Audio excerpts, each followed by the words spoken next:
Whew. We here. We made it. We made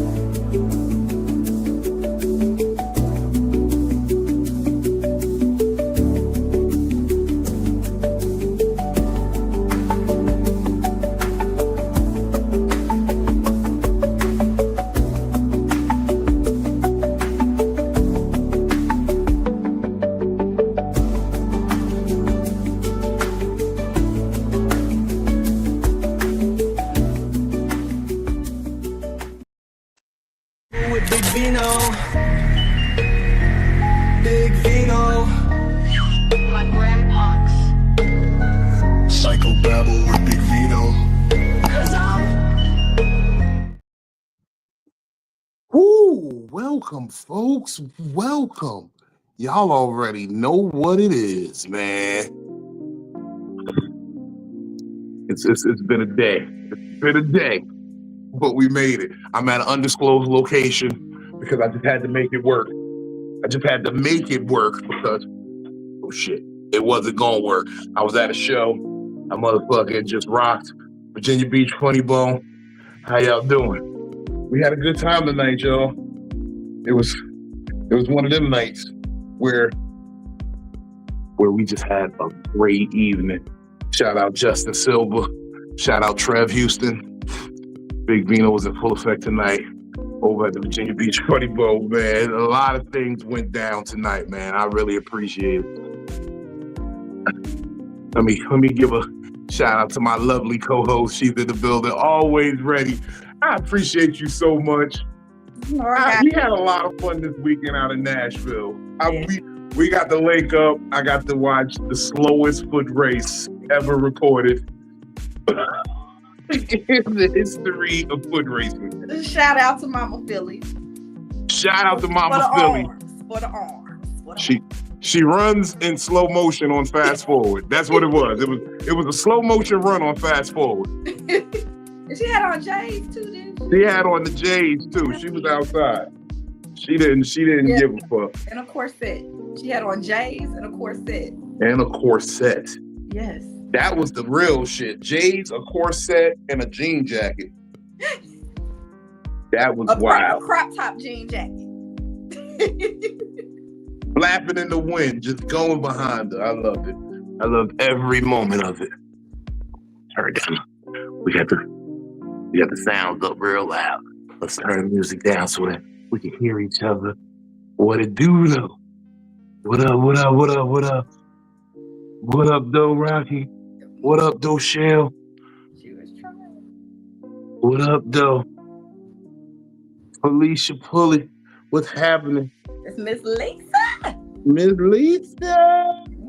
Miss Lisa. Outside tonight. Yo, it was a good evening tonight, man. Look, you know that thing you said to me in Tennessee? Which part? You know the part. Yeah, I be on fire sometimes. I really be doing some crazy things on stage. It don't take much. And I feel especially excited tonight because so people at the Funny Bone haven't seen me since New Year's. Mm-hmm. So it's March now. That's 3 whole months. Yeah. To come back and rock them like that, like, oh, you thought you knew me. Oh, I know. Okay, I know the thing that I said to you this weekend now. Okay, yeah. Okay. Yeah. Hey, you about to have to put a tour together. I'm about to put this tour together, man. Look, they already talking to me at the Playhouse about what my summer schedule looking like. They want us back down in Jacksonville, North Carolina. They want us to come do another podcast down there live on location at the Playhouse. Motherfucking, they like, yo, we want to bring you back quarterly because I see that you keep adding new material. So I know we're just going to get some new shit. Right. Okay. Go ahead, baby. Man, look. And tomorrow we out in Richmond. We're going to do it all over again. Benny pulled up on me, man. I'm waiting for him to tap in. He should be checking in at any moment. What's up, Conflict? Benny and motherfucking Brooklyn pulled up at the show tonight. She's a really big fan of Justin Silva. Brooklyn is. And Man, look, I love fucking working with Justin. Like, you ever seen somebody who is like so full of love and light, like it's impossible to be negative around them? Yeah. That's what Justin Silva is, man. I fucks with him the long way. That's bro, man. And then my brother Trev Houston, he run with him. So, you know, Trev helped me develop my style of comedy. He motherfucking, he got some, he showed me how to be in control comedian. Okay. Because you got to have some poise when you're on the stage. You know what I mean? You got to have some control over when you get sidetracked with a patron or somebody talking. Like, you got to have control of the stage. Yeah. That's what a lot of these comedians lack, and that's what you're really after. You're trying to master your control of the stage. How long you think it took for you to like start perfecting that? Well, I'm actually feeling, I think I've had a control of it, but I'm actually acknowledging my control of it now. Like, I'm aware of the control that I have. Like, you tonight. Know, when I came to Birmingham, I heard Coco just tell somebody shut the fuck up because they've been talking all night. Oh yeah, well, that was hilarious. It was like she stopped at the right moment. She was like, you know what? I already heard about you in the front. I remember that, the white dude. Yeah, I was the one who told her about him. I said, this nigga up there, he's absolutely outrageous. And it was hilarious. Because I mean, she controlled it at the exact right moment. Like, come on now. Not while I'm up here. Mm-hmm. Oh Lord. But you got a bit of a different approach though. Yeah, I like to give you an opportunity to shut the fuck up before I just tell you to shut the fuck up. I don't like you to just feel like I'm just telling you some fucked up shit and then you just sitting there butthurt. I'm sorry. I'm sitting here, niggas is asking me where's the link. I've sent the link out. I promise I've sent the link out. I got the link at about 5-ish. Did you send the wrong one? You know. No. I sent the right one. This is the one I sent you. You on? Yeah. You was here. I'm always here. I know you're always here. I'm always here. Did I not send it to Will? Oh, my bad, Will. I'm sorry, brother. I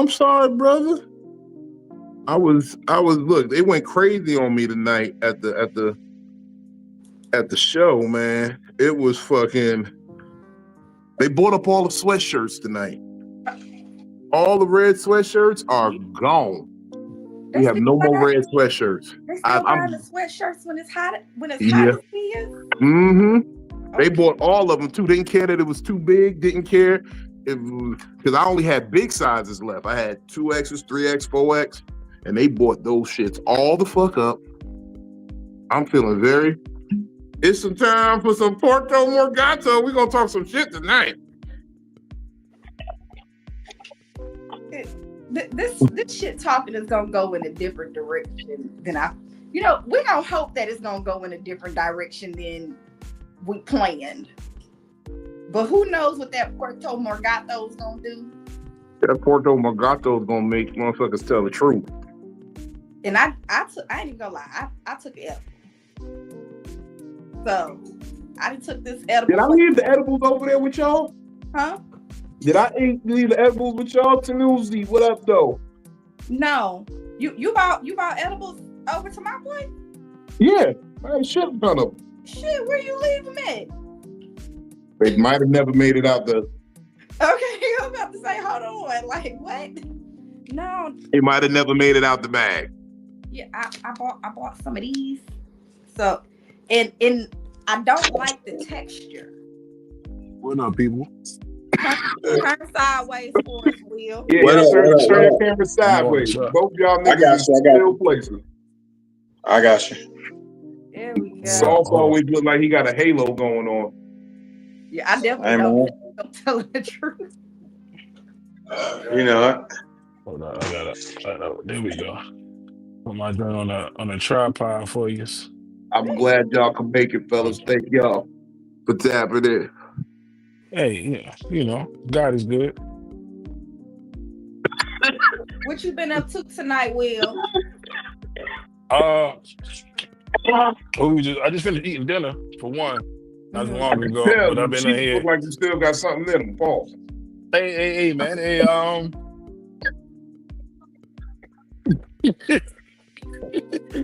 hey, sometimes you just gotta go silent on it, nigga. See what? Well, I'm in here in the living room helping the wife sort clothes a little bit too. Okay. And then Sauce, you look like you just got in from somewhere. So I was like, he running from somebody. Or that he's about to leave. Yeah. Nah, I just got in from work, man. My car broke down on me Monday, so I've been on a commute. Nigga. I took the bus, so I just got off the bus and stuff. What? I just not pulled up to the crib.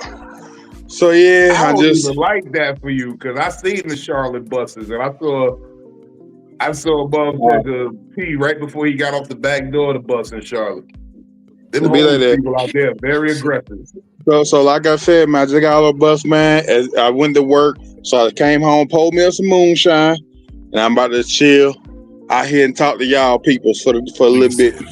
He said moonshine. Let me God tell you, when damn. I was in Charlotte, Sauce was really over there rubbing on some old lady leg during the show. I don't know why y'all don't believe me when I say I'm an auntie slayer. Sauce was out here motherfucking touching on some old woman's leg. I thought he was rubbing Big Gay on her, like, don't worry, we're gonna loosen his hip up for later. That's what I thought he was doing. I mean, I know how it is with the old bitches. Sometimes you gotta rub on them to loosen up those joints. To let them, Cause you know it had been raining a couple days, so I know her shit was aching. Well, I mean, rub on them for about 35 minutes. You ain't a real nigga if you didn't buy her some minty toes. Yeah, that's what he's supposed to do. If you didn't buy her any of Coco's minty toes, you ain't no real nigga. Hey, look, bro, look. I just push out the content, brother. That's all I do. I try to move the culture forward, brother. That's all. I don't buy it. I ain't about none, yeah. But hey, I had fun while I was here though. I was loving when Coco Brown was up on stage. She was talking about get you a young nigga. She was telling all the old women to get her a young nigga. I started rubbing real hard then. I was like, yeah, keep talking, Coco. Keep talking, OG. Get me in there. Somebody say you sound like a grandmama slayer. Hey, you know it. Look I here, get you by my grandmother, nigga, I'm gonna kill you. Hey, look, if Granny is looking good, hey. You know how niggas be scared. Niggas be scared to nutting bitches, nigga. Not me, nigga. If she on menopause, I'm dropping in them draws, nigga. Fuck you mean? Yeah, Logan, that is a common myth. You don't buy the tin with the sewing kit. You buy the cookies. You eat all the cookies, and then you acquire the sewing materials over a period of time. Everybody know that. Everybody know that. Yeah. And your set ain't complete unless you got a thimble, nigga. They're not just for Monopoly. Yeah, man, I ain't know what a thimble was at first, but I was like, oh, that's the little thumb cap. That's what you call it, the little thumb cap. Then they said thimble, and I put two and together. I was like, oh, okay. Nah, I thought I was just retarded for so long. Oh, goodness.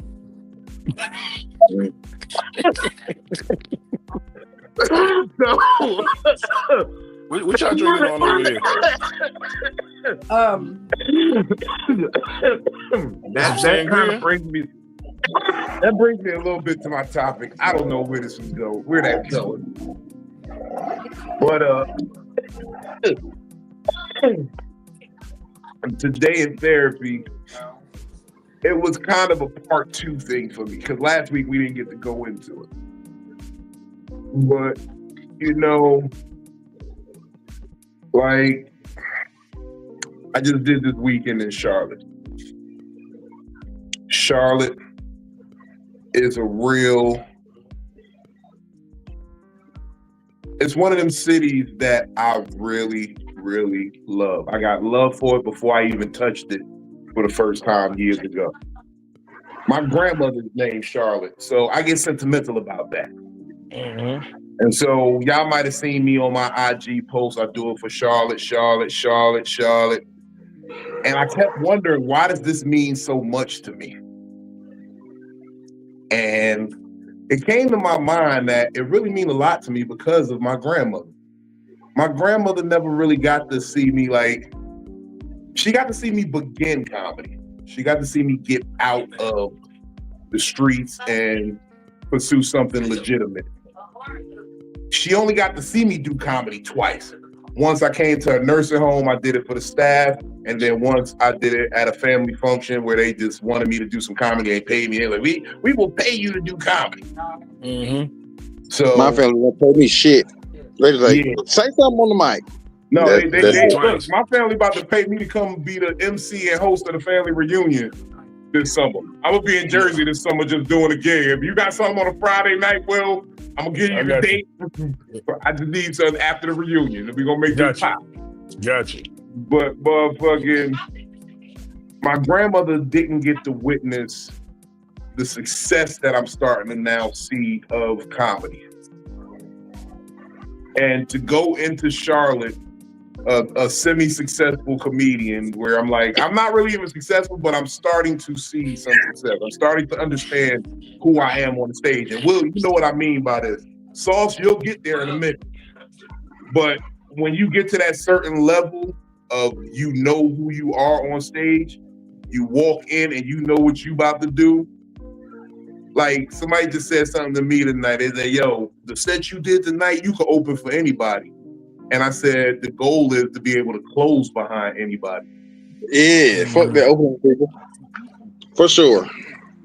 And now that I'm entering that level of success where like, when you first start comedy, you're just hoping you belong on the stage that you're on. True. Then you start realizing, oh, hell yeah, I belong here. And then it transcends, and I'm hoping that's how it is for the big names. This is my stage. Mm-hmm. Nigga, that's how I be feeling now. Like, of course, I got a long ways to go, but the delusion, nigga, like, hey. But what I'm trying to get at right here is, like, we start having those epiphany moments. Them epiphany moments. Like, I had another epiphany moment. Like, and that's what I want to bring up to y'all. Epiphany moments. Like, the big epiphany of when you realize just whatever it might be.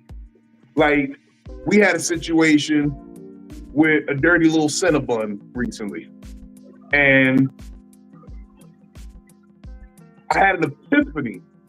This person wants to argue and be messy and loud, and you're hurt. You're hurt. And me yelling at you will validate you feeling like whatever fucked up shit you did was right. Epiphany. Don't feed into it. Now things escalated, but I'm still not feeding into it. You see what I'm saying? You did, but it's okay. You were pushed. They talked about Mr. Chocolate. They kept on bringing Mr. Sexy Chocolate Man into it. But, you know, I digress. There was definitely an epiphany moment with that. Definitely. I remember your epiphany moment where you were like, damn, Vino, you said this would happen months ago. Yep. I have an epiphany moment. Back in July. Mm-hmm. I did say that back in July before we went to where we went that this was going to happen. And I was like, nah. You got a TV on? Who got a TV on? That's probably the cars driving by. I'll mute myself until I'm talking. And When you live on the highway, nigga, you said the cars driving by. This nigga house is on the house. epiphany moment. That's hilarious. I've been muted, but that was hilarious. He said, "You live on the highway, nigga." But you did. You said it was gonna happen back in July, and I have fought it because you feel like people your friends and shit. You like, no, that ain't gonna happen. That ain't gonna happen. And then I did. Almost a month ago, I went on live, and Vino didn't come in because he was asleep that day. And I said, Vino always right. I don't know how he always right about shit, but he always right. I just gotta admit that he always right. So now we've been having epiphany moments with people. Epiphany moments. Like, is there anything that was like in private? Is there anything that like epiphanied in your life recently where y'all was like, this is how I need to handle shit from now on? Like, how y'all epiphany moments be working? Do y'all have them? What was the best one you ever had? You think? Like, you want to go first, also? I mean, it's cool. So, of course, we all had, a couple, but I would say my most recent epiphany moment. Sideways, Benny. My most recent epiphany moment was I literally just quit my restaurant job and just picked up more albums at the swim school job because I love that job more. But the reason that I wasn't full time there because most of the time I'm working at night and definitely I do my comedy. But the epiphany is that fuck these open mics. Like, I'm gonna be able to go to my actual paid shows whenever, so I can afford to miss some open mic nights and all that stuff. And the reason I had the epiphany and to quit my other job because they didn't give a fuck that my damn car broke down. I was on my way to my restaurant job with my my car broke down like fucking 5 miles from the job. So what I did was I called them. I said, "Hey, my car's acting funny. I'm gonna self-diagnose it real quick, and I'm gonna get there as soon as I can." They said, "All right, cool." And I said, I can make it. So I drove to my job, and as I drove, and they called me and said, "Hey, we ain't gonna need you tonight," but I'm already pulling to the parking lot. I pulled into the parking lot. I parked my car. My car's still there now. I said, it's in a safe spot. I walk up and they said, "Hey, yeah, we don't need you tonight. Ain't much going on. Just go ahead and go home." I'm like, bitch, I just not drove my car here and it's broke down. So if my car's breaking down, I need money. Like right now, like literally right now.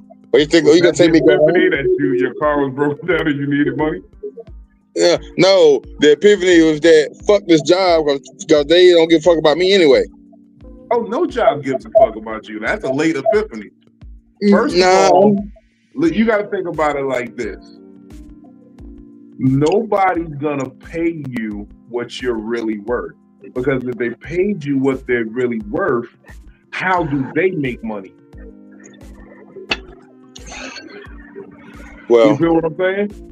Yeah, so I make money if I pay you what you're worth as a big conglomerate. If I got 100 employees and I'm paying all these niggas what they worth, I go So I get that aspect, but the thing is, like, what I'm saying is at the job at the swim school, whenever some shit happened, they will accommodate a nigga. Like, they like, "Oh shit, we got you."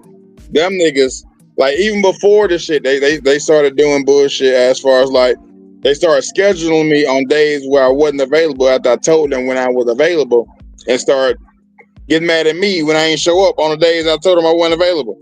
Cause I'm in my other job. So it was just a whole bunch of bullshit. And I was like, I don't have to deal with this bullshit. And it was just all done on me. It's like, you know what? Why? Why am I dealing with this bullshit?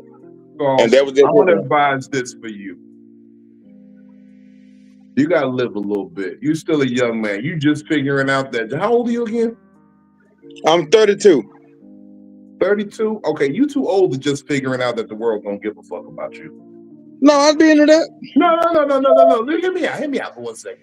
You too old to just be figuring out the world don't give a fuck about you. You are a 32-year-old black man.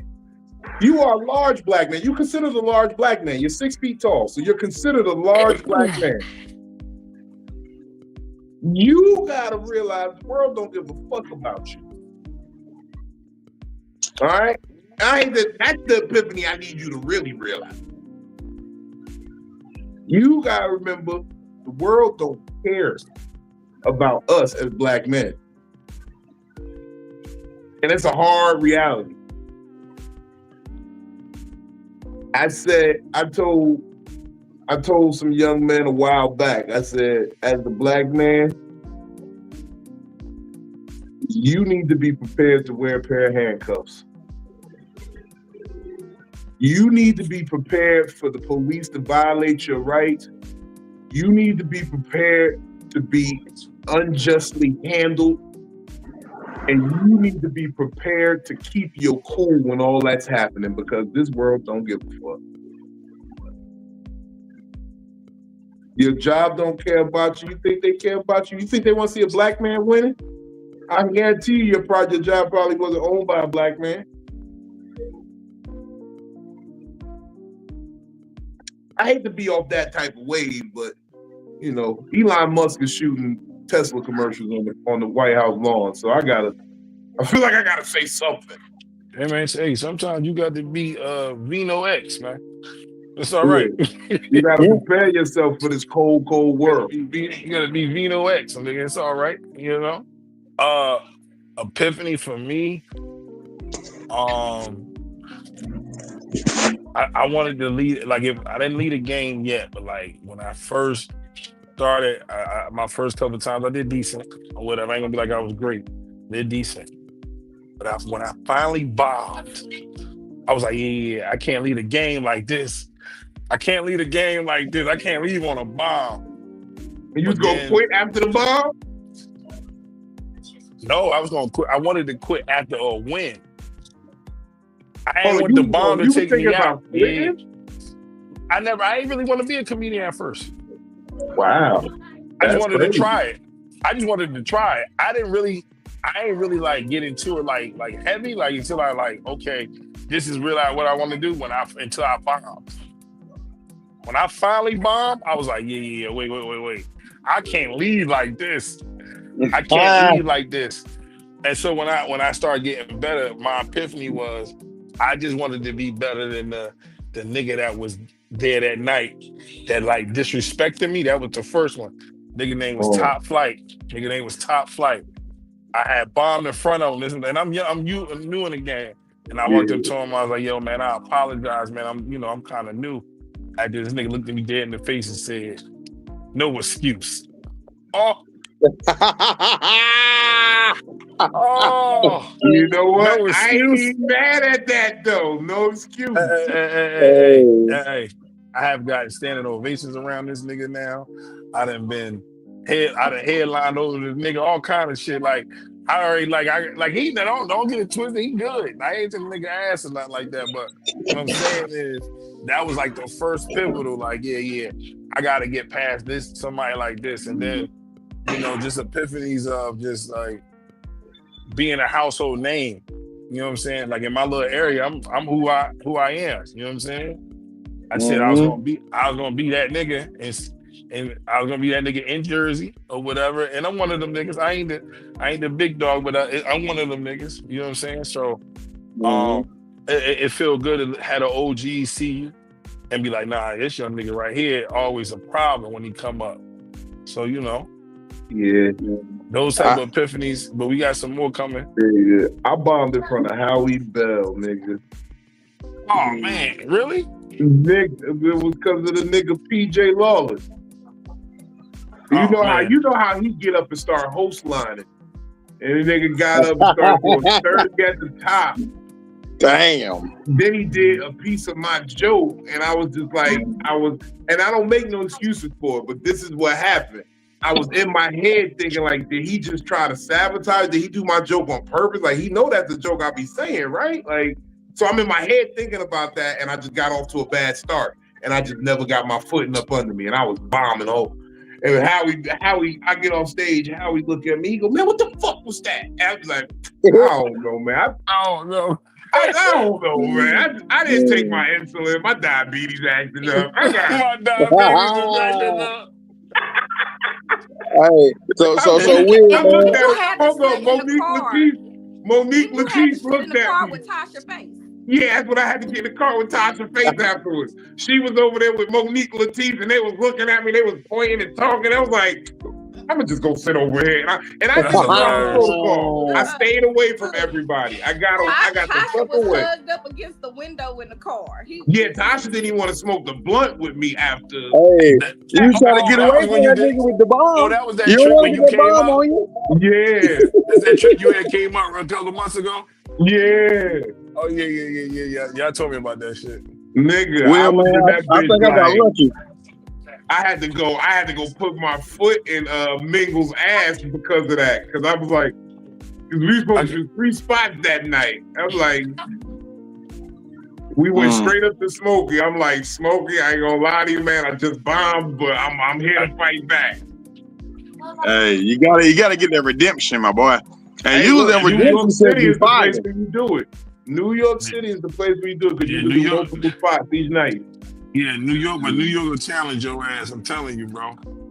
New York, I wanna and go. New York, and you ever seen The Last Boy Scout? Yeah. Yeah, it had you run through the crowd shooting everybody. I swear to God. New York, I New wanna York try, sometimes get that man. kind of brutal. These niggas be look. It's a spot that talent got called Truth. Oh, Yeah, don't ever go there. Why not? Don't go and there. niggas like it's Why like not? listen. Going I to done Truth seen is the like best in the game go down in flames. listen. Truth is like sending a crip into a blood neighborhood. I swear to Y'all God. making me want to go now. Yo, nigga, no. You ever seen piranhas eat meat? Yeah, I want to go now. Yeah, Look, true. yeah. Yeah, I want to I go got now. out of Truth.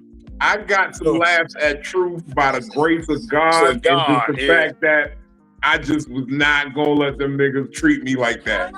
If I They never tried go to back, say it'd be too they soon. tried. No, listen. I wanna If go. I never go back to Truth, it'd be too soon. I want to go now. Nigga, I love it, nigga. I've been to Yeah. Truth 3 times, and Uh-huh. 2 out of 3 times it was good set. The 3rd time, I just made it out barely. I only Hey, did fuck it it, one let's time. go. I did it one time. I got my jokes though. No, you know how like niggas be a nigga be sitting next to you, he might not smile or nothing. But you might even admit, bro, what the fuck, what's wrong with you? You know, these shit ain't funny to you. This nigga just like he just These are the type of That niggas nigga that'll wa- look at you and start And talking look at- louder.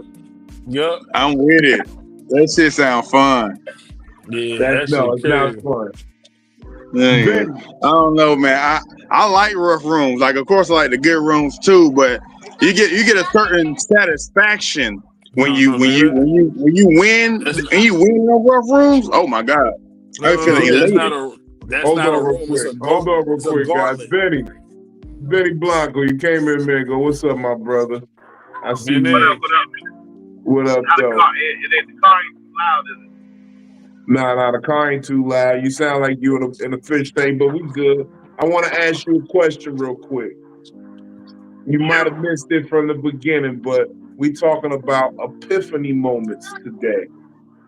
And when you had that epiphany, like, I'm coming to that epiphany of I'm really good at this shit. I got this shit under control. You know what I mean? There's something big coming. I see it.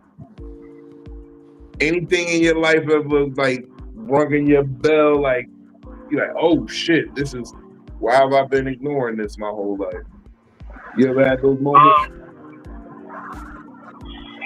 Yeah. Plenty of times. The first one was the first time I did it. Because I found comedy. I always wanted to do it, but never knew where to do it at. So people got discovered. I'm like, all right, somebody gonna see me being funny one day. And then while I was at the academy, I was a correctional officer. I was in training. And and doing impersonations in the class, and the lady let me know that I was real funny. She told me about, Special Funny Bone, and I signed up. First time I did it, I went over time, but I would have basically won. But I had never done it before, so I didn't know how to track 5 minutes in my head. But once I seen that people actually laughed and clapped the song and everything, I was like, okay, yeah. I was like, this may be it. And then second place, that second time I did it, I was like, oh shit, I'm on the way. Then 10 years went by and I didn't place no more. But in those 10 years, I kept getting better, and then I started getting booked. When I started getting booked and got paid that first time, that first 50, that first 100, that first $300 show, and I'm like, oh, okay. So y'all will pay me to sit up here and just talk shit about stuff, as long as I'm good at it. Like, bet.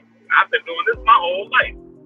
I would have started this in kindergarten. Like, I'd be a billionaire, because it's always been naturally in me. So the epiphany was when I realized, like, oh, it is some money in this as well.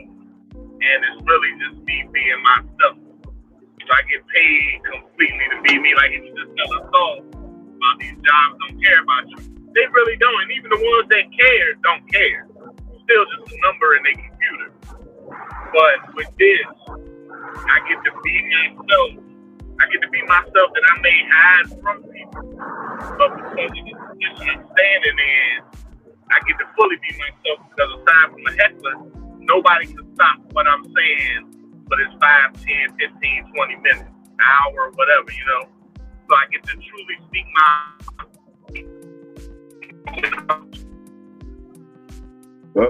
A lot of times it's more how I say something as opposed to what I say that gets my laugh. So it's kind of my cadence. So that epiphany was just, it's like second nature to me. Hell yeah. And that first $100, I was like, oh yeah, that's it. And I've been trying to... Money always changed the outlook of all that. Money make you realize. Like, you just seen me tonight. When I really just looked at the register of what I just did tonight, this is an epiphany. I need to be doing this more often. Yeah, you did phenomenal tonight. Yeah. Man, I appreciate y'all coming out, man. I'm glad Brooklyn enjoying herself. They ain't giving you no problems getting in, right? Nah. I was checking my ID. And then I told my man, I was like, yeah, Vino should have some tickets for me. If not, then what's the price or whatever. But yeah, he was like, nah, go in and set them in. He asked one person, they said, yeah. And they went on and set us down. Because it was a surprise for Brooklyn, because she follows dude anyway.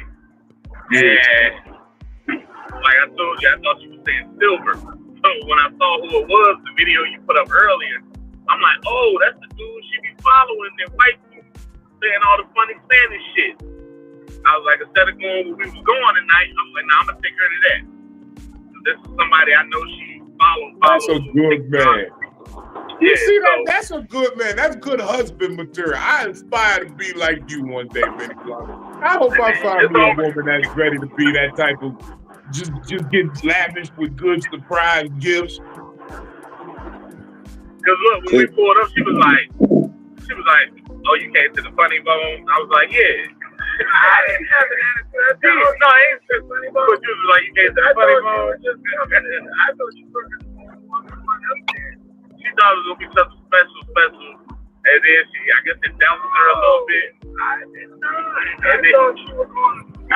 But when they called him up, and she was all, and I looked at her, and her mouth just dropped, and she was all teary-eyed. I was like, yeah. Aww. I did that. You're a good man, Charlie Brown. Look, it ain't nothing but good men in this circle, minus Sauce. He ain't had his moment yet. Damn. No, I saw how you had that old lady. That's why you had that old lady in public. Old ladies don't like getting fingered in public. Hey, but Vino, you might be right, man. We still talk about epiphany moments. Epiphany moments is I figured out that I wasn't shit when I cheated on my girl. The first woman I ever cheated on. And that was in my 30s. Nigga. I ain't never cheated before. I ain't Okay, never had Okay, that. you're too still much in to your break no, down no, right now. I need you to you're stop. still in your Philly, 30s, Vino is nigga. correct. Philly, we gonna mute Sauce right now because we over here building a dynamic and a narrative of good black men. We don't need that right there. Yeah. We don't need that right now. With the narrative of good. Will, turn your camera on for a second. It's a narrative of good black men here. Okay, there we go. We got. You'd have made Will turn off his camera. He over there being a good husband. Said, I'm being good right now. I'm good right now. See, it's the right now that makes it bad. That's what leave the door open. Yeah, I'm good right now. I'm good right now. Phil, But what kind of epiphanies have you had? I see you going. Other than Vino's always right. What epiphanies have you other had? than Vino, because you have those great epiphanies that lead you into places that you didn't think that you were going to be at. So, I've always kind of done the social media thing. I've always been good at it. I've always been, good at pulling people in and telling a story and posting the right things at the right times. And for me, when I realized that I could actually do this whole Instagram thing and possibly grow it, was when I got divorced. Because I stopped doing social media because I was married, and I was married to somebody that didn't really agree with, oh, well, you don't need to be online, you don't need to be doing this, and you don't need to be doing that. Whereas when I was doing it even back then, I felt like, but this is an extra stream of income for me to come on here and just talk and be myself. And so when I got divorced and I started coming on here and I started, talking to people, and I didn't have to be booty butt naked to get people to watch me and talk or whatnot. When I got that first check, the first check was only $15. But I was like, hold on, Instagram gonna pay me to go live and make reels? Bam, that's all I need. That was my epiphany right there. But I've also had those negative epiphany moments as well, like, relationships going wrong. And I'm one of those people that tell you, like, I can tell you all day that somebody don't like you, but I'm not going to tell you what to do. I'm going to tell you, what, you'll get tired. You're going to get that epiphany moment to where you get tired and you're going to let it go. I got you, Sauce. I hear you.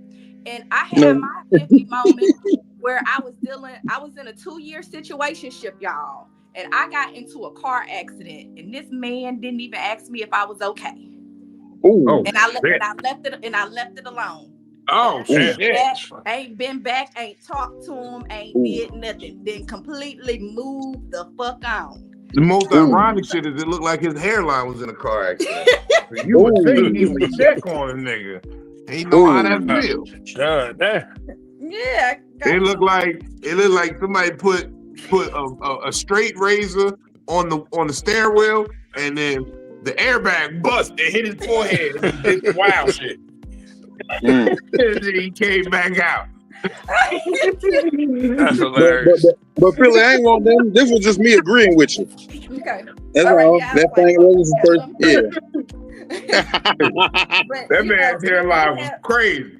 We have those positive and those negative epiphanies, and I don't really want to talk. See, you called her a dirty Cinnabon, and I don't want to use the word dirty because you already got dirty hair yet.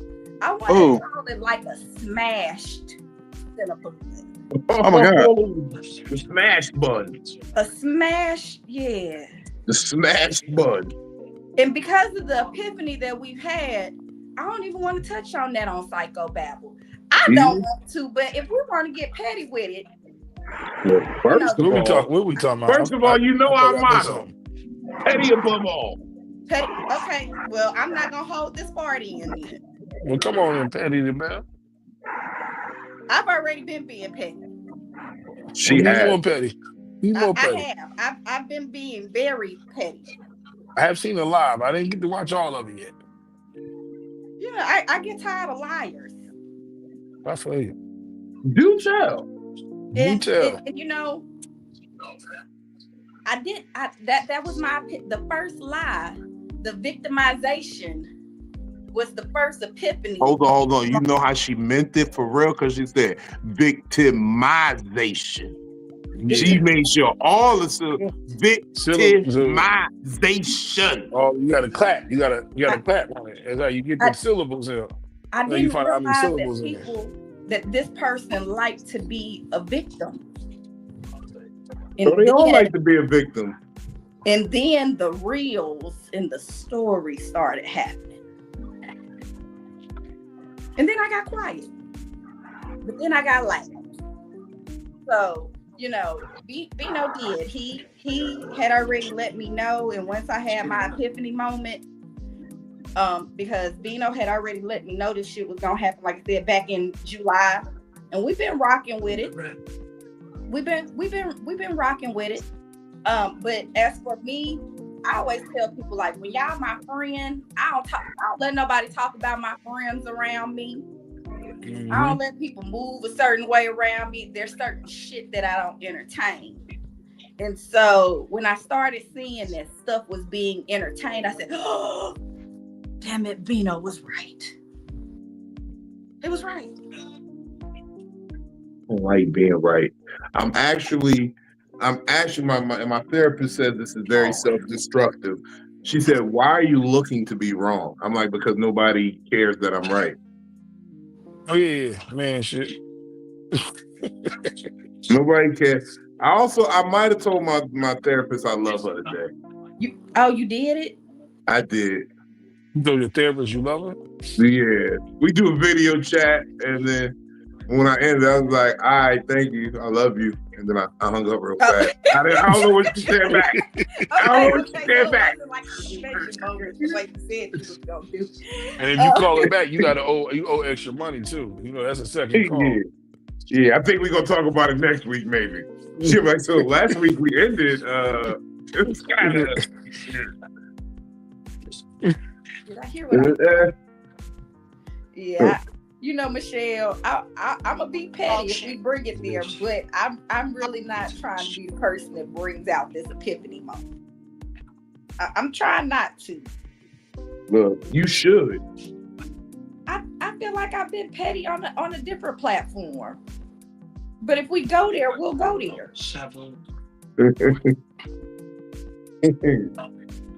I'm just sipping on my drink. I think I'm about to go make me another plate of spaghetti, because y'all know. Shit, you've been working on that spaghetti. Yeah, because I'm tired of saying something to me about it. You know what I'm saying? I gotta change it up. She says spaghetti so rough. I don't even want none. My spaghetti was good. No, I'm guessing the spaghetti was good, but you ever had a nigga run to you like, hey yo, you want a bowl of spaghetti? I'm like, why you yell spaghetti at me? Why you say that so hard? Yeah, when it's time to eat dinner, I'm upstairs on the second floor. Hey, it's time to eat some spaghetti. It's different. I ain't never had nobody yelling at my face. Somebody made some spaghetti on Instagram today. It looked kind of good. I was gonna slide in her DM. I don't want to, Rocky. I really don't.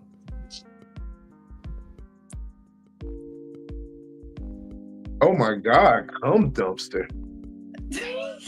Whoa, what do you Nobody told me that was on the table. Now I might have to go back and reevaluate some things.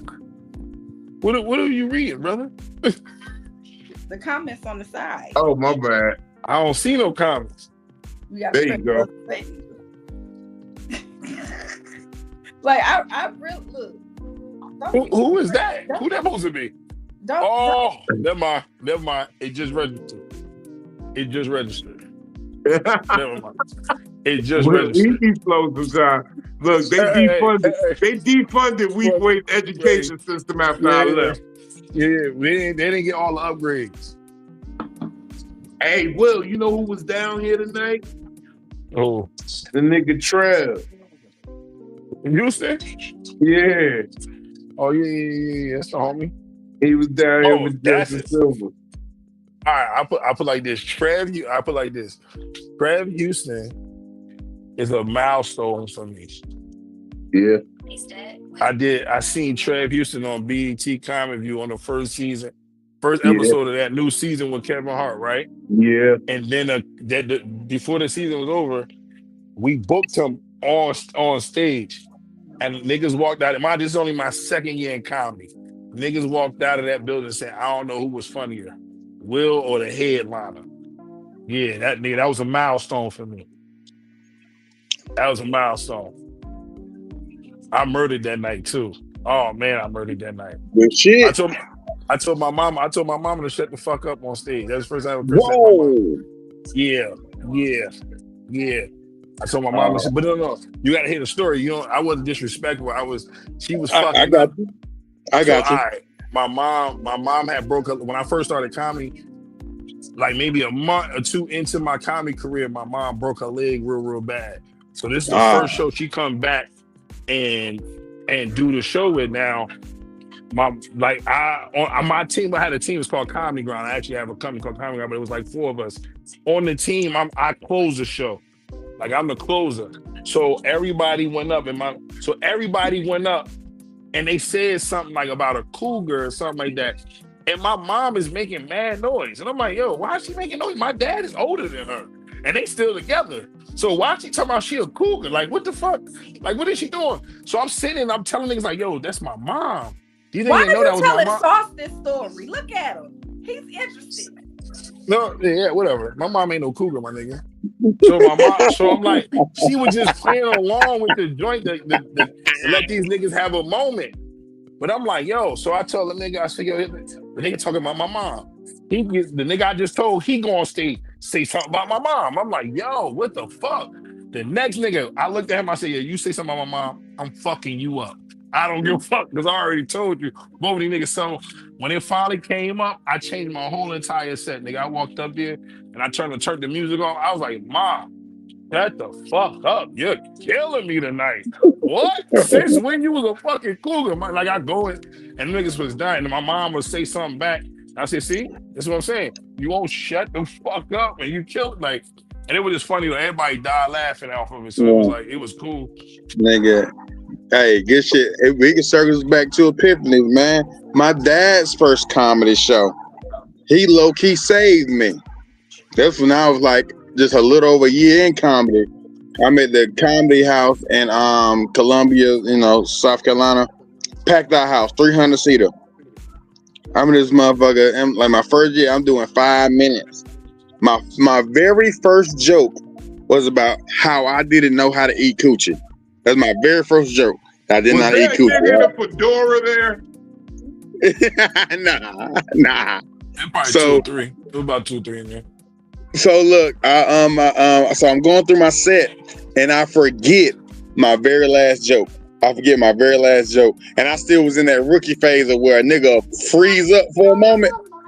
So I'm freezing up, and my dad, he can see me up there swimming. So my dad yell out in front of everybody, "Talk about your daddy."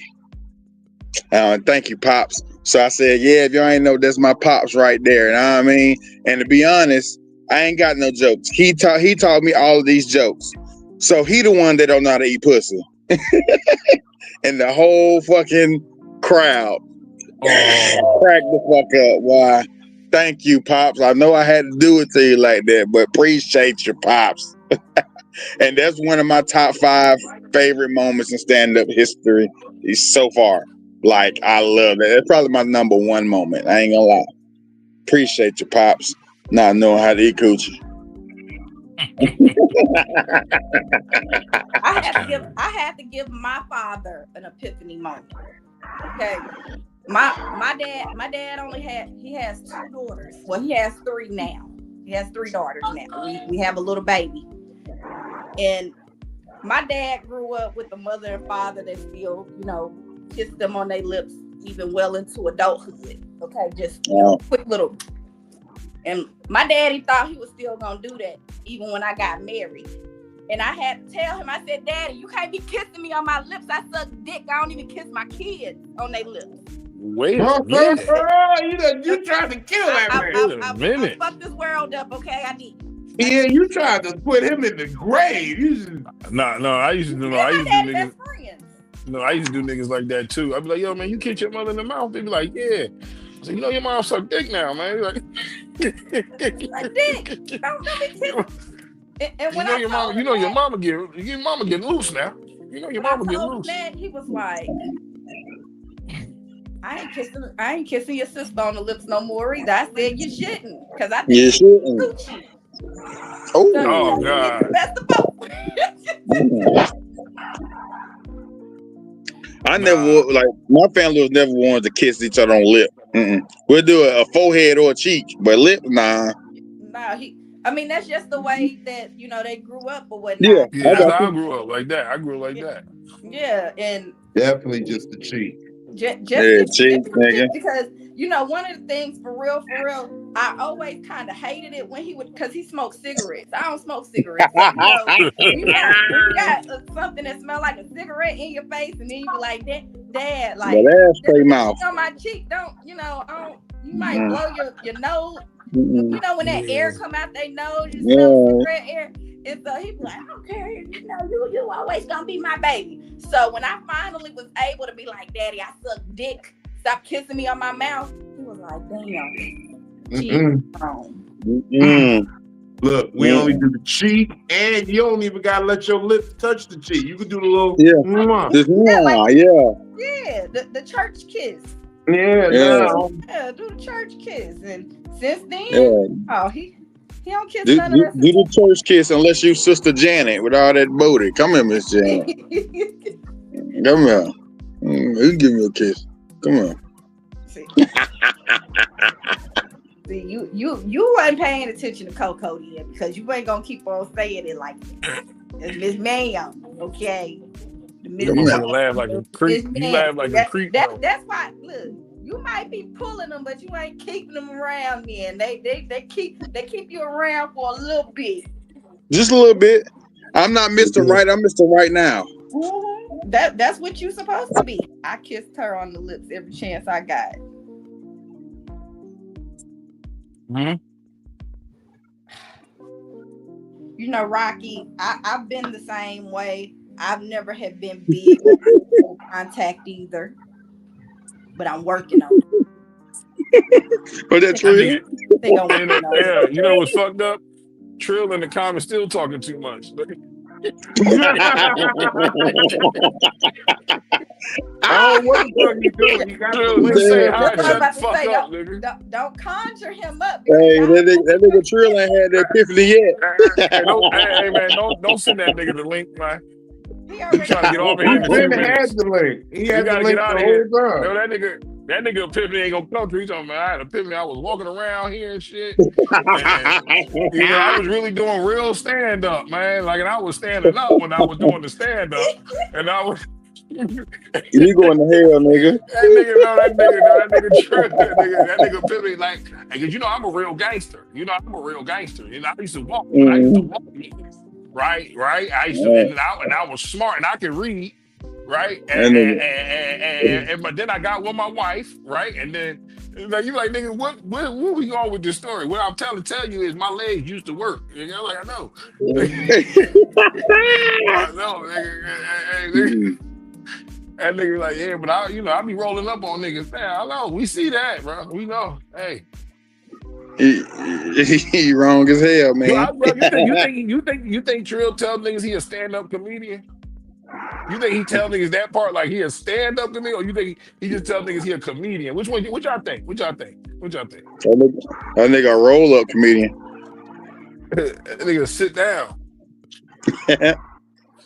I'm gonna sit down comedian. You talking about him and he gonna come up here. Yeah. He not gonna come up. And nigga said his wife snoring loud as hell. Nigga said I just say comedian. I ain't saying shit. He ain't gonna come try to jump down my throat this time. Whoa. Cause I fuck with Benny though. You know what I'm saying? Benny, my nigga, man. Benny, And then like that time me and Benny had got, me and Benny good now though. Benny, because Benny a real nigga, man. Because Benny be walking around here and shit. He be doing real nigga shit. Like, Benny is a stand-up nigga. You feel what I'm saying? You hear what I'm saying? Like, Benny a stand-up nigga. You feel what I'm saying? Like, he ain't no walking like that. You feel me? You feel me? You know what I'm saying? And Benny putting in cabinets right now.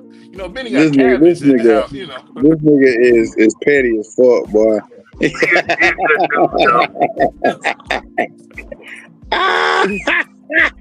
Hey man, you gotta be when you're a comedian, you gotta be able to receive it and take it almost. Yeah. Pause. I said no homo. It's double pause because you said receive it and take it. You trying to be double duty. It was all in the same sentence. It was a comma though. If it was in the same sentence, you said receive it and take it. That means it's the same sentence though. It was a run-on sentence, so I only needed one. I don't need two because it wasn't two separate sentences. No, what I'm saying is receiving and taking is the same thing. Yeah, but that's one pause because I said it. And when you say "and," that means a continuation. And then you said, that's how that goes. You said, wow. Hey, Mike. Hey, have an English class here about how sentence structure works. Anyways, have you ever had only that said two syllables moment when you realized that you were wrong? All the time. Oh, you talking about me personally? Yes. I never been wrong a day in my. I was never wrong a day in my life. My name is Right. Ayo. My name Right. I ain't never been wrong. I'm sorry. I ain't never been wrong. Now, if you've been wrong, I'm sorry. I apologize, but I ain't never been wrong. So don't play. No. Now, when you saying you just talking about any relationship or we just talking about in the game? Any epiphany moment. I don't care if it's relationships, your career, you were trying to make a choice and where your life is going to go. I'll give you a good one. I'll give you one. I ain't think Vino could follow me.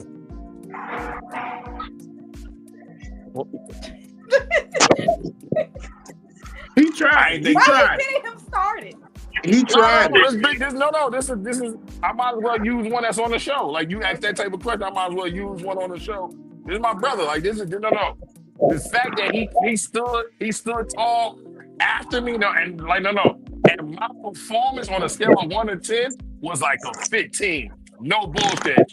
Yeah, he tried. He tried. He was wilding that night. For him to stand in that fire and still win. Oh yeah. That's my nigga. He tried. So he tried. So I was wrong. I was wrong. I was wrong. 1 to 10, you was a 15. What was Bino? Because I did a multiple of Bino's show. No. We were like, I don't think he did better than me. I don't think he did worse than me. I think it was like a good no bullshit. Like it was appropriate. After me, it was like me, him, and somebody else. We slapped them real fast. Like it was crazy. Them the best shows. The headliner struggled a little bit. But everybody else that was actually on the flyer, it was like two niggas in front of me that was terrible. Like we talking about terrible.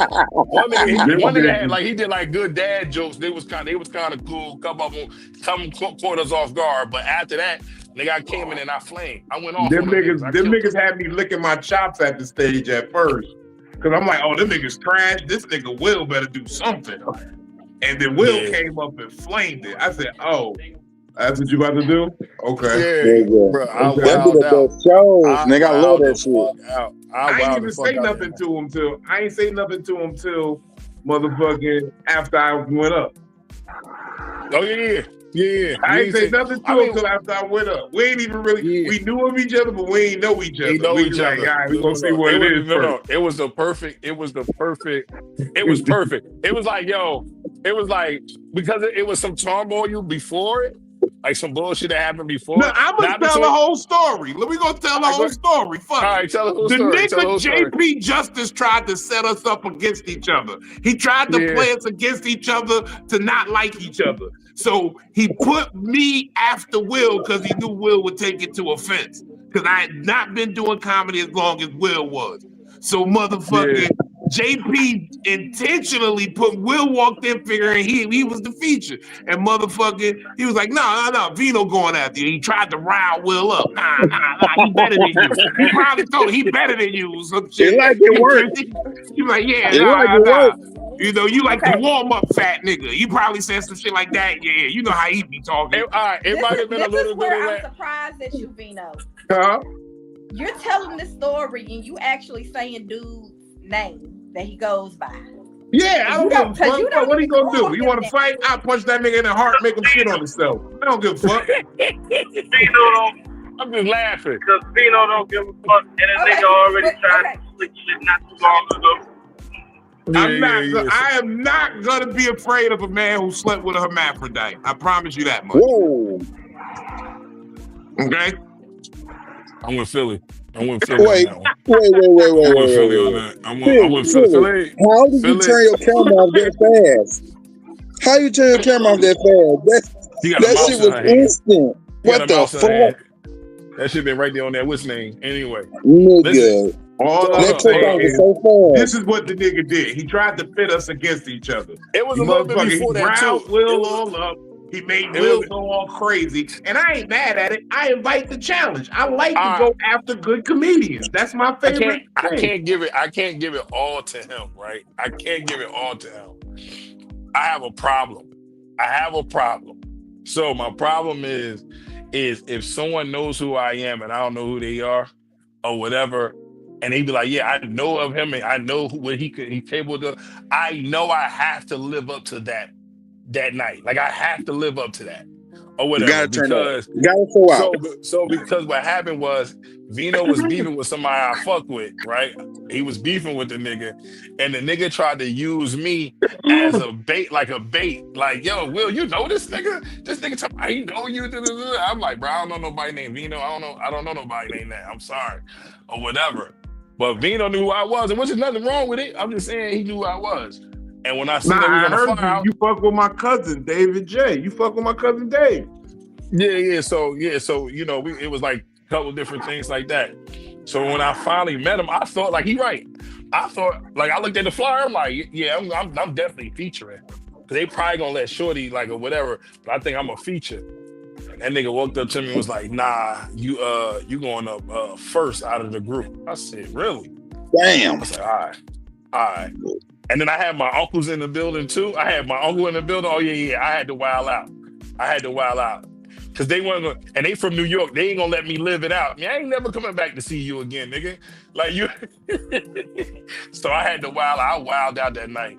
And right after that, me and Vino became buddies. That's my nigga now, nigga. We did real fat nigga activity. We Nigga, went straight serious to after the that. fish spot. We went Spot, straight to nigga. the seafood spot. El Yeah, I Porto. stole- We I took some stole- of that show money and ate good that night. Nah, I spent like $75 on food, nigga. Yeah, it's been like I definitely because I got 2 pieces of salmon. Yeah, And I had say the like shrimp, 70 yeah. bucks. I had like Yeah, $75 motherfucker. worth of food, nigga. So You talking like fuck you, JP. Just this, your plan backfired. You thought you was going. You thought I keep telling y'all niggas when real fat niggas link, we don't be fighting like pit bull puppies. We be like, we link up. We do. fuck, let's link up. We form we had like a good time. Voltron, nigga. He thought Nigga, he we was gonna chopped it set up. us up against each other. He's like, yeah, I'm gonna make these niggas not like each other. We did 2 shows that night. So after the first show, me and this nigga tapped in. We chopped it up. We realized we had too much in common, and then we was like this. And when we went to go grab the food, that's what locked it in. It wasn't no homo. It was the butter sauce. I ain't gonna front. That butter sauce is the The truth. butter sauce was crazy. Shout out El Porto. 24-hour seafood spot. 24-hour, you can get whatever. And they take you want. food stamps if you got And them. they take food stamps. Yeah, for cooked and uncooked food, nigga. I need me some stamps. Yeah, no, the world need them, nigga. Yeah, we all need some stamps. Everybody need. You got a lady that got some. Cool. But them greedy ass kids be eating all the shit up though. So it's just like, We trying to tell niggas.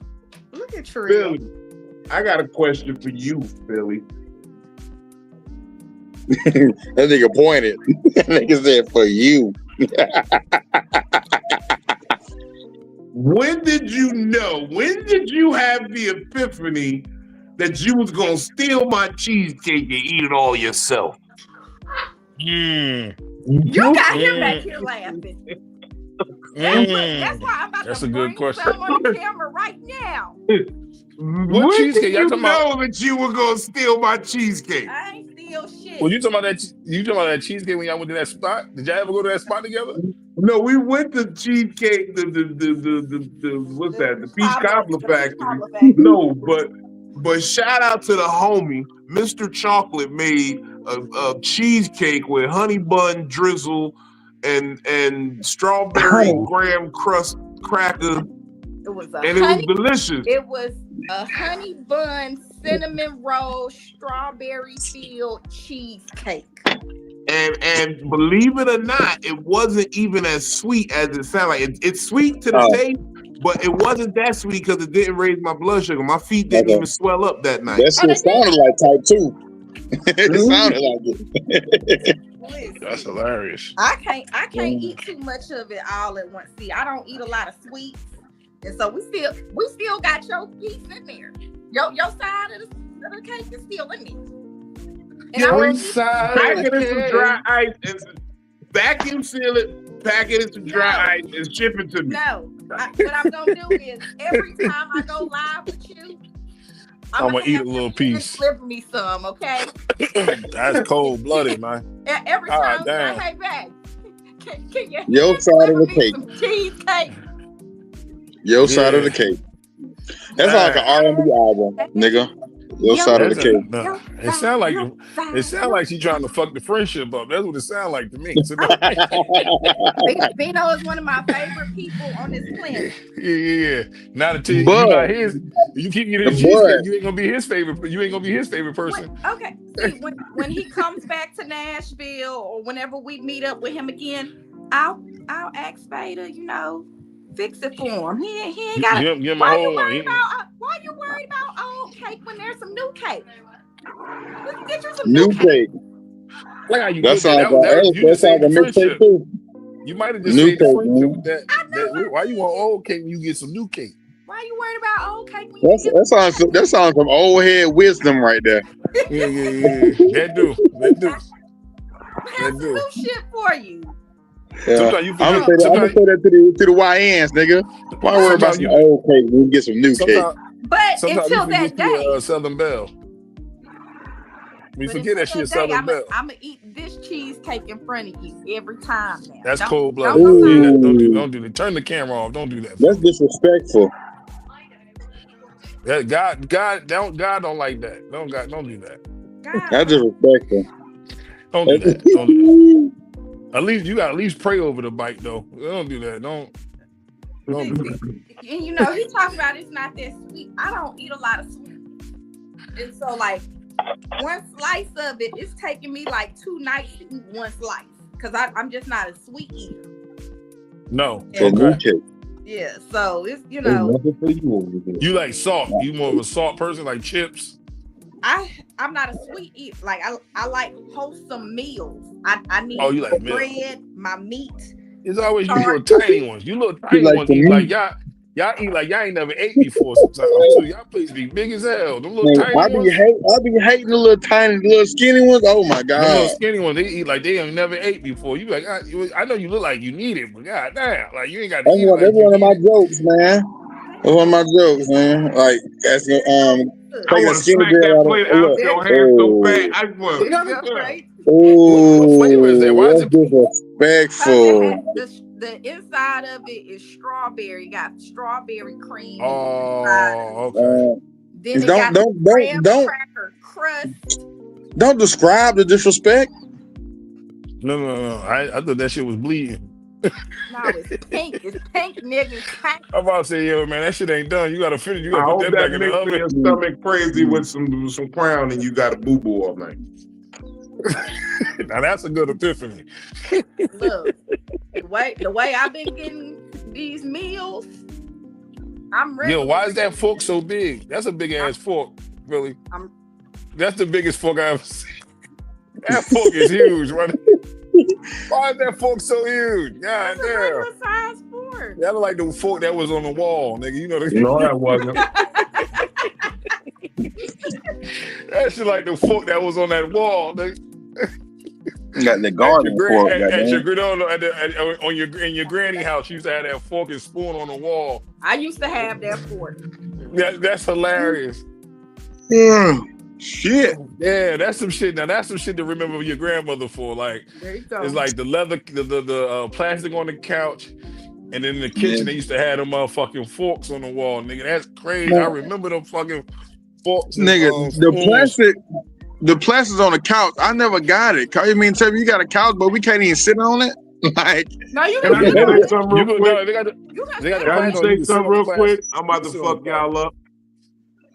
And I know this probably not appropriate to say to y'all niggas right now, but I'm gonna say it. You know why I'm a better comedian than y'all niggas? I got to talk my shit. Because I just wrote jokes while y'all was talking. I just wrote some jokes after I said some fly jokes. Man, look, never mind. Go ahead. Y'all can go. Keep going. You just had an epiphany. Y'all see that? Epiphany. Hey, man, look, I ain't mad at you.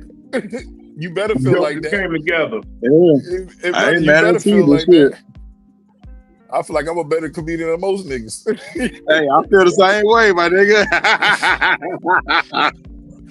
Nah, It's it's something. delusion. No, it's some niggas like and if I fuck with you and you ask, like, then we like, I'ma fuck with you. I'ma say it. Like, it's a nigga that every time I see him, he bomb. I be like, man, you might as well go and get this shit up, man. You fucking around, bro. I told you come to my school. I got you, my nigga. I teach you this shit. You not listening. You keep going with them other pretty niggas, man. Don't you hate? I offered to write some jokes for Maurice. Say what? Wow. I offered to write some jokes for Maurice T. Davis.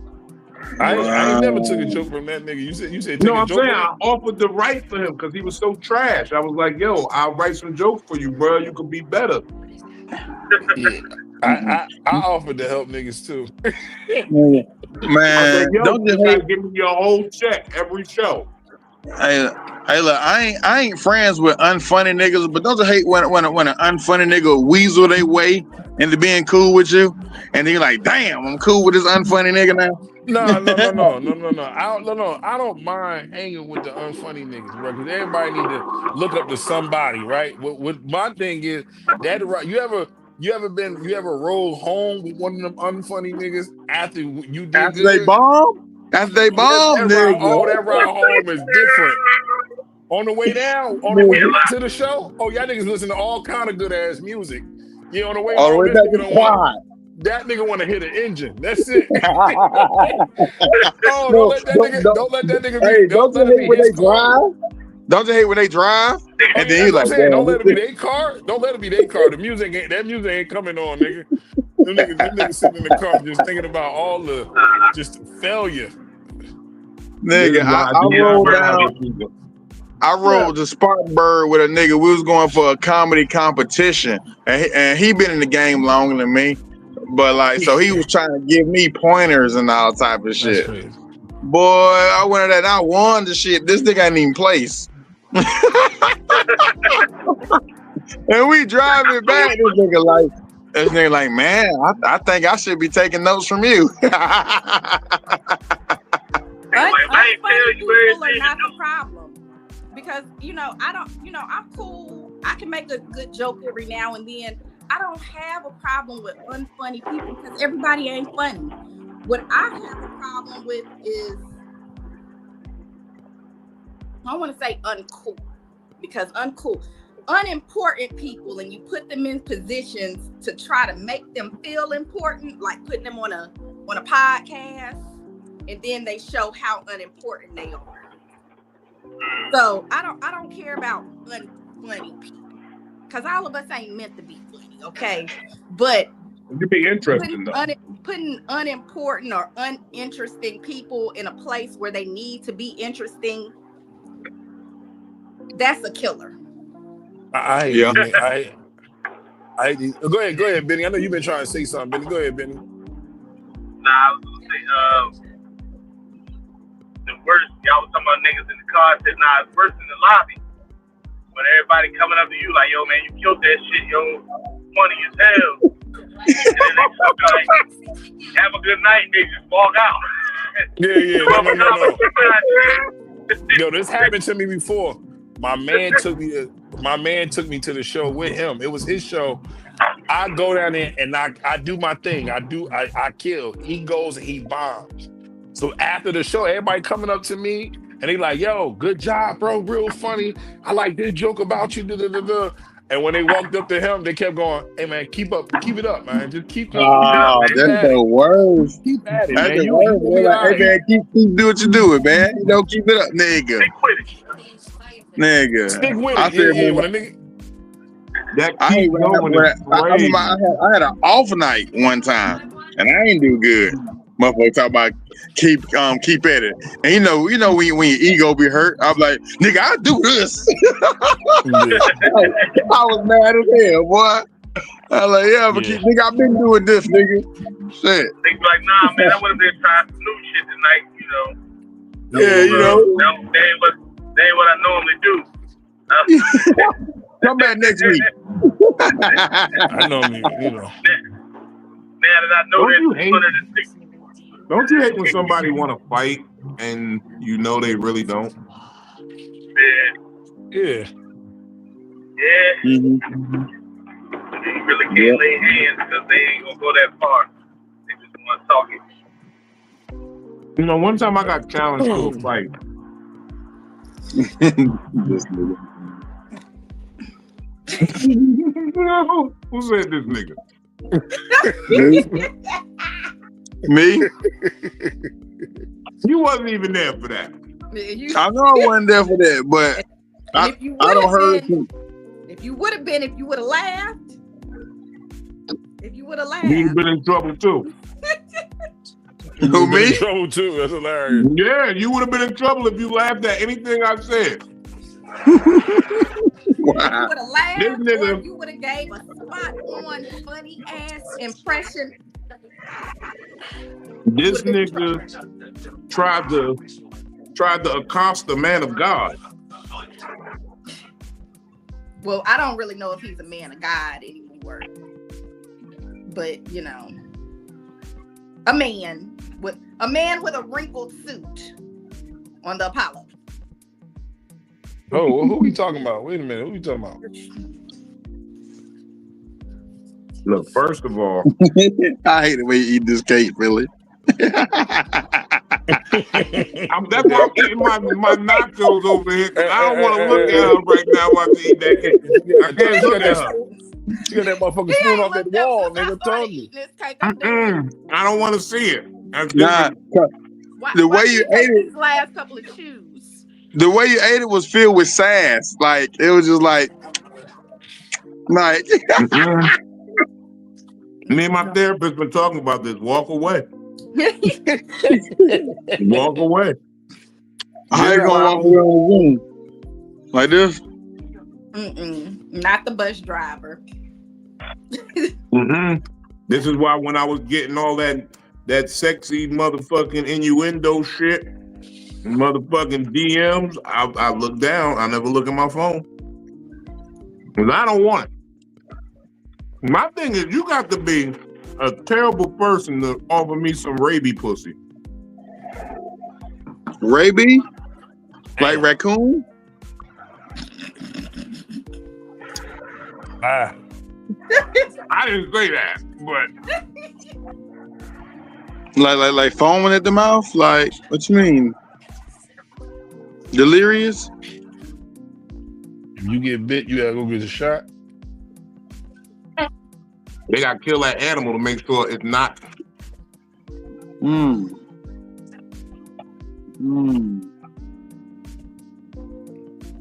It's real. It's real. Rabies pussy. He said like a raccoon. That's hilarious. Like a raccoon was that line was diabolical right there. Nah, I'm today years old. I ain't never heard it. That You mean nigga like got the you mean like mean Brandon? delay. Remember the book back in the day? Remember the book when the little virus or whatever got the I think it got in the boy and then it got the dog and then the dog was foaming at the mouth with the red eyes and shit. Yeah. I feel like this is a movie or some shit. It's a book. It's a little kid book. It's I feel like something I seen something like, early 80s. was the dog like dark gray or some shit? Yeah, they drew the In this little kid's book, did they have to put that dog down? yeah. And it Was it had old yellow? the little That's black a sad ass kid's book. They ended up Yeah. biting the kid and small shit. It was a book they used to read in school and shit, like 86, 87. I want to know what was the purpose of the book. What was it teaching the kids at the time, nigga? Stay out of dark alleys at night? The kid got bit. The kid got bit, and they had to give him a rabies shot. So the book was like about vaccines. Oh shit. In the 80s? It was like, In the 80s? It's the 80s. Yeah. They were trying to prepare y'all niggas for the world. That's the most convoluted way to talk about vaccines. Because in the needle, they had the little soldier niggas. The little soldier niggas was in the needle as the vaccine, but the virus was these little black. No. We gotta find the nigga that made this. We gotta He's find that hilarious. video. This nigga is hilarious, bro. This is hilarious. Yo, hey, Biddy, you got homework. Hey, Biddy, you got homework. You gotta find this book. Hey, what the fuck type of? You I'm gotta talking have about that shit by, Osmosis Jones ass. you gotta have that shit by but Five Nigga 40 Friday. years before I supposed to know. Yeah, I'm gonna look at that. I'm gonna have to answer between Friday and next Wednesday. But yeah, That sound like the dog was giving out drugs and the little boy got hooked on it, man. That's what this shit sound like. Go to bed. The dog He was said a the little, pusher. he said a little vaccine nigga was in the needle. The vaccine. like 3-4 of them niggas in like military The who? shit. And they came and motherfucking it showed them like stabbing and fighting all the fucking little virus bugs and the little boy. Because the dog got bit by something rabid. The dog came home rabid and bit the little boy. So he had to get the tetanus shot, he had to get the rabies shot. And I don't know why I feel like I've seen this shit before. Was the rabbit Hey, white? he painted the Red picture like a eyes? motherfucker though. Was the rabbit white with red eyes? yeah. Yeah, it's called Who Framed Roger Rabbit. I seen that movie, man. Rabbit. I'm fucking with you. Oh, all right, my bad. when they got rabies, they say they're rabbits. Rabbit. All right. And I guess I got to throw a pause in there for saying with the D. But Yeah. No, you got no choice. You have no choice. Right. You gotta throw that in. If I gotta say it, you gotta say it. it's the conjunction, because when you taking and receiving, you gotta make sure you double pause or hyphenate it. But Yeah. My shit was. Hey, my pause had a exclamation mark on the back. I wanted you niggas to hear that. I wanted niggas to know I was yelling that. Yo, pause. Fellas, we about to get up out of here, man. Because I got a long day ahead of me out of nowhere tomorrow. And I'm going to smoke the rest of this reefer. Come on now. I'm about to go do a little bit of that too. Yeah, man. Amen. Bless. Sauce, tell us what you got going on, man. All right, man. Look, I know y'all been hearing me talk about it. But next week is finally happening. March 20th, your boy gonna be headlining at the Tailored Smoke Cigar Lounge. Now, I mean, I've been marketing like a mother. We're gonna pack this bitch the fuck out, and I'm gonna cut up. I need y'all to be out there. Now, I mean, And then 2 days after that, March 22nd, I'll be headlining at the Ball Theater in Pageland, South Carolina. That is a PG-13 show, so you can bring your family, you can bring your church members, all that. Pull up. That's in Pageland, South Carolina, at the Ball Theater. Also, I'll be putting together a paint and sip comedy show at the Carolina Beer Temple, and that is going to be April 18th. You know what I'm saying? I have all the details for that soon, but just stay tuned. That's what I got for right now. My man. Yes, sir. Just fucking with you, brother. Hey, Benny, talk to him, bro. Talk to me. Tell me what you got going on. But tonight I just left a very dope show with my brother Big Vino featuring on that. And tomorrow I will be with my brother again as he hosts another dope show, but he in my city tomorrow. So that's how real family moves. What else I got? I got the pot on the stove. I'm gonna be real with you. Pot on the stove. I just bought a ring light, so I'm making big moves. That's hilarious. Go ahead, nigga. Hey, look, go That's ahead. hilarious. My first ring light came from Dollar Tree. Like that Jones. Push this joint. Hey, y'all niggas ain't got a Walmart where you live at? Yeah, they click the buttons like Simon said. You had to click the buttons on the joint. But now it's about to warm up. I got the big shit coming. Doing my anniversary show once it fully warm up instead of doing it this month.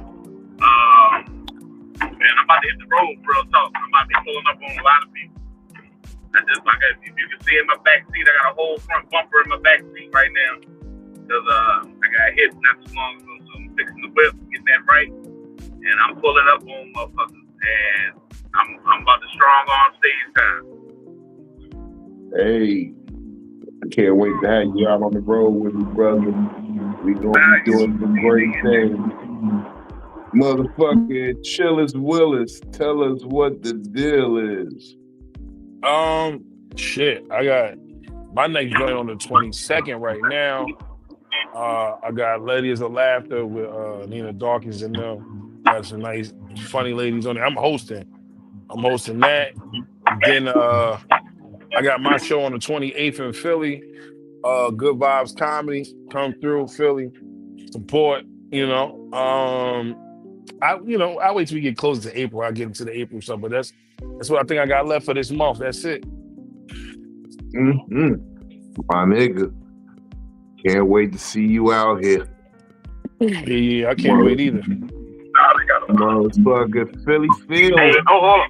Don't go to Philly yet. I found it. Well, Brooklyn found it. It's good to have a good woman. The name of the book is The Value of Believing in Yourself by Louis Pasteur. What one more time? The book with the rabbit dog. All right. The value of believing in yourself. Louis Pasteur.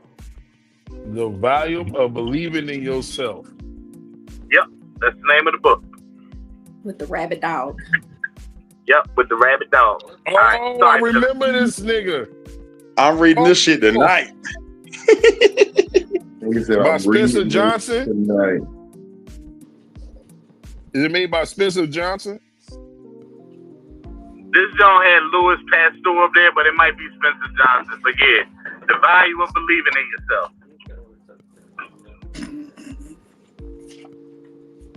Yeah, we gotta check this out. Now, they want $42 for the hardcover. Hold on, I'm just still stuck with the rabbit dog in it. Nigga, that was a contest clue. That's the reason that we read in this book is because there's a rabbit dog. Yes. Okay. I ain't reading this shit. Not if it's just y'all gonna have to convince me of another reason to read this book then, not because Is it gonna tell me how to put down a rabbit raccoon? I feel like I can talk to a smash Cinnabon and find out everything about rabbit dogs and any other animals that you can take in, so I ain't doing it. So, anyways, on March the 14th, this Friday, we have Poets Playground here in Nashville, Tennessee at Island Vibes. I won't be at this event, but if you like good poetry, you want to go into a good place, have good food, have a good vibe going on, please make sure that you go there. But I will be at the next day on Saturday, March the 15th. I'll be at the City Winery here in Nashville, Tennessee to see Ambrose Jones. I don't remember what time the show starts. Did I write it down? No, I did not. But you can go on the City Winery website and find out what time it starts. I think it starts at 6 or the doors open at 6. It's one of those. But go on there, find out what time it starts, or pay attention to my story because I post all of these events anyway. So go pay attention to my story. You'll figure it out. Times. I'm sorry. And then on March 21st, out here in Nashville, I go to it. It's every third Friday. My homeboy does verse therapy out here in Nashville. It's an open mic. It's a dope show. The location is posted. It's not at like a particular like club or event space. The location is on the flyer. I post that every time I go in there. I eat good food. If there's good food there, I'm going to show up. And then if there's good poetry or good comedy or good whatever, I'm going to be there. So I go to Billy, that every third. this is your epiphany. What? You're a fat girl. I am. I've known that my whole life. I like food. Okay? Just because I done been in skinny stages, big stages, little stages, halfway stage. I done been a thick girl before, okay? Philly, this is your epiphany. Send Vino his cake. These are already known events.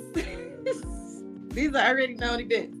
But then at the end of this month, I'm not doing the meet and greet, okay? I'm doing a show up for an event and come the fuck back home. So we're not doing the Atlanta meet and greet, but I still will be there on March the 29th to do Sensational Saturdays for that event. Go onto my page. We are posting stuff about it. Buy your ticket so that you can get that secret location to be there. We're going to be there. We're going to have a great time. And that's going to be in Atlanta, Georgia. So that's all I got. I know that there's a couple of other things, but it ain't written down on my note card. So let's go. Hey, we get it. Oh, hold on. Hold up. Oh, shit. First of all, what up, though? It's your favorite fat man, Big Vino. You know where to find me. ComedicTherapy.xyz.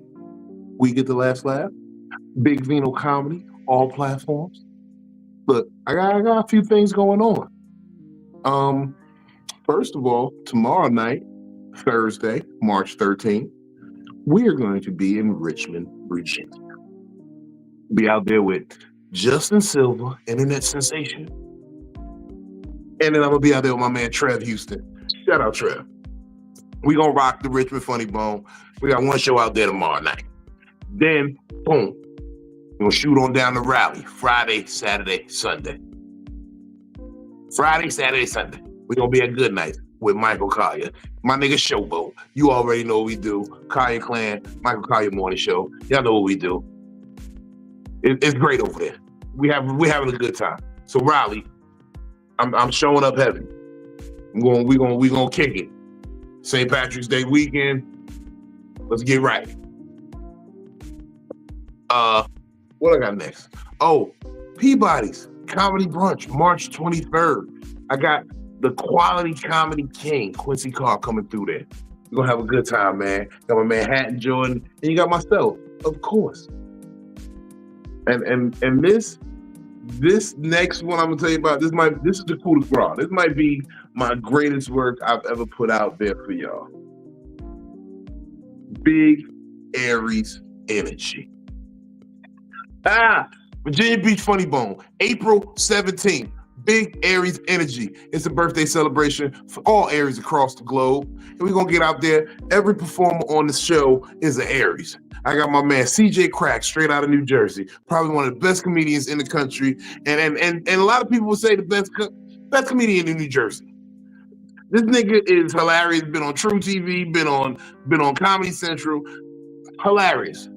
I got Kels. She couldn't make it here tonight, y'all. Kels Morton is on the show though. Kels the great. She be right here laughing at my shit when she be like, Vito chose violence today. I love Kels when she say that. She be making me want to be more violent her. But Kels was on the show. Then I got my man Jonte Ferguson. Man, look, it's hosted by me, of course, and it's always going to be a hilarious situation. Last year, we packed that bitch out. The year before that, I did Sling Johnson. I just keep doing these birthday shows. They just keep getting bigger and bigger and better and better. And I love y'all for always supporting me. And if y'all don't buy me a gift, you can buy a ticket to the show, and then, we might call it even. So big Aries energy. April 17th. If y'all see that flyer, just share it. I don't care where you at. You see big Aries energy, share the flyer. Just tell somebody about it. I want to see people coming to town for this shit. Well, let's go ahead and start it now. I'm going to buy a ticket. Hey. I'm going to buy a ticket and we're going to have a giveaway. Just like we did when you was in Baltimore. Oh, them ladies at the game, they love that shit because they was tired of their husbands watching football. So let's they didn't want to be there at all.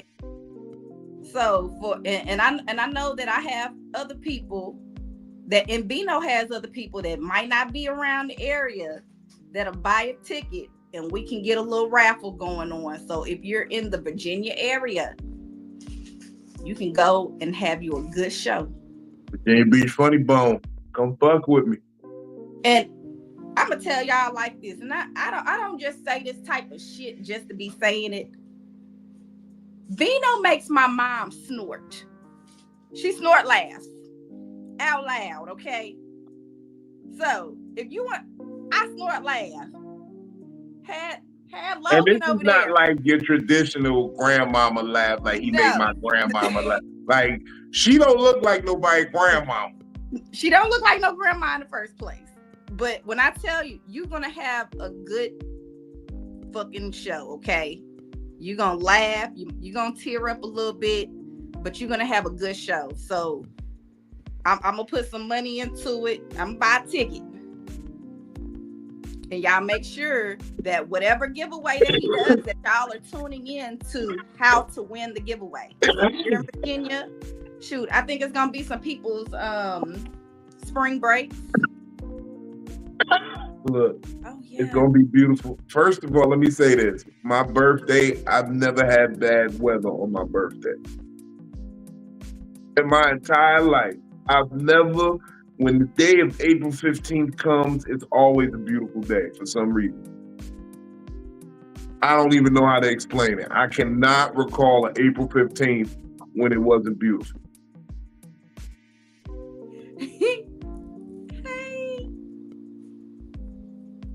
Hey. So I'd say come out to the show. I got some other big moves brewing. We will be returning to the Playhouse again. I'm gonna bring my brother Benny Blanco with me on that trip so he can grace the people of Jacksonville, North Carolina. We got the Fat Nigga Friday brunch coming up. I'm thinking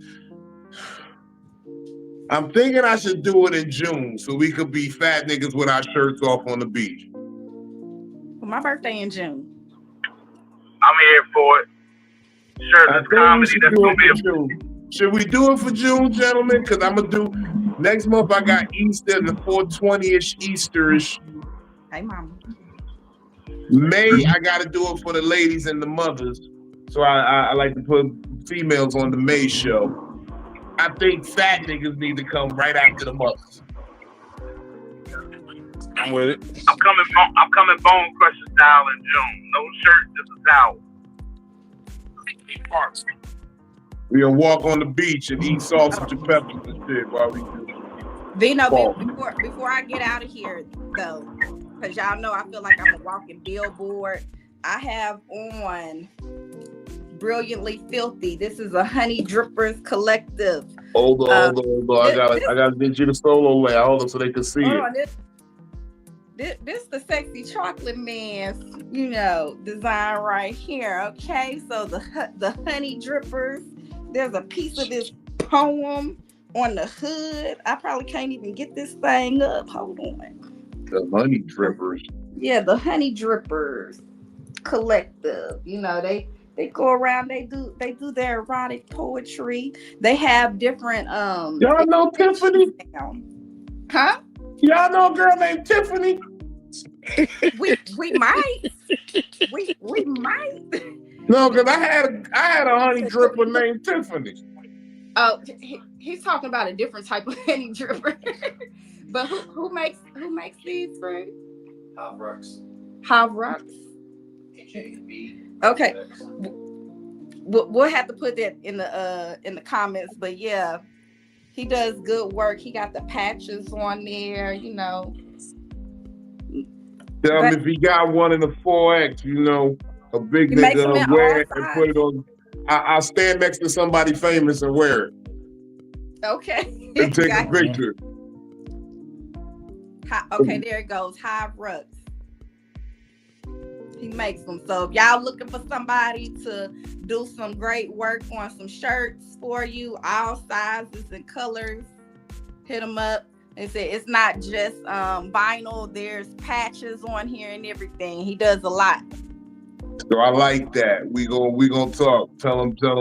You know, whatever you want to send over, we'll endorse the shit out of that shit. We gonna put that shit on. And then, like I said, I'll make sure I stand next to somebody famous and then be like, take the picture. Oh yeah, you didn't know you gained the auntie. Who gained the auntie? Mama Philly. Oh, Mama Philly? You gained the auntie. Yes. Yeah. Of course. Yeah, you gained the auntie. Look, she just wanted me to keep the family secret of that slow run and fast forward. We did already talk about you, Mama. Look, you got here late. That's a family secret now. You don't tell everybody about that. All right, though. But we're going to go ahead and wrap this thing up. We out, y'all. Look, Appreciate thank y'all. y'all for Love tapping in with us. It's been a good night. It's actually the next night over here on the East Coast. It's officially midnight. We appreciate y'all for fucking with us.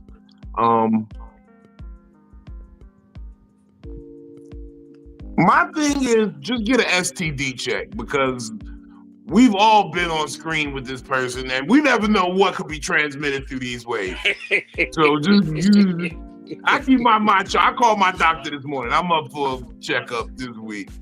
Make sure I ain't got no computer viruses. I called the D squad and my doctor. Well, I'm gonna find out who it is when we end. But you ain't tell me I need motherfucking McAfee or Norton. I need a McAfee shot. That's hilarious. And I did I tell you, Billy, that time we smoked the blunt with the bitch? I said I felt a tickle in my throat for a week. Hell no. You ever smoked the blunt with somebody and then you be like, I feel a tickle in my throat? I'm feeling a tickle in my throat. This shit just won't go away. I was trying to get some tea. I felt the lemon hit my throat and it sizzled. I go straight to the take. Hey, y'all, smoke weed when you wake up and get your day high hopes.